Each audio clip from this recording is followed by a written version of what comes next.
Hey everyone, Nut Free Mama here. Today I'm going to show you how to make a red velvet banana bread. Let's start off with our ingredients. First you need 2 boxes of red velvet cake mix, 6 large eggs, 2/3 cup vegetable oil, 6 very ripe bananas, and you want to mash those up. So I have those in my bowl already. 12 ounces of semi-sweet chocolate chips, 8 ounces of white candy melts. I'm using these Hershey's Premier White Cream Chips. I think those will be yummy. Sprinkles if you choose to do that. And then you need some mini loaf pans. I bought these throwaway ones from Dollar Tree. Let's preheat the oven to 350 and spray all of our mini loaf pans generously with cooking spray. Now I have all of my first 4 ingredients. So that's your mashed bananas, your eggs, your 2 boxes of cake mix, and your oil, and you want to put that in a large bowl. As you can see, it's pretty filled up. We're going to beat that with an electric mixer on low speed for 20 seconds and then turn it up to medium for 2 minutes.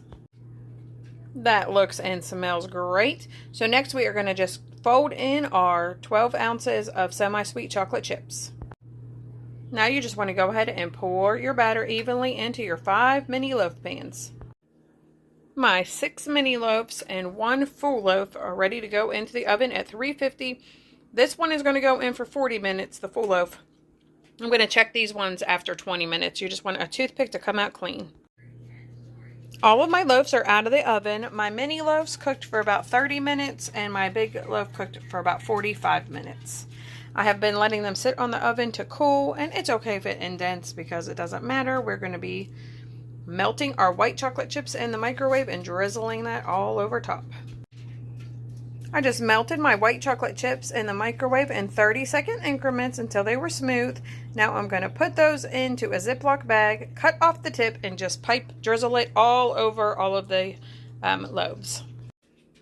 All of my white chocolate is drizzled on, and you can use as much or as little as you want of that.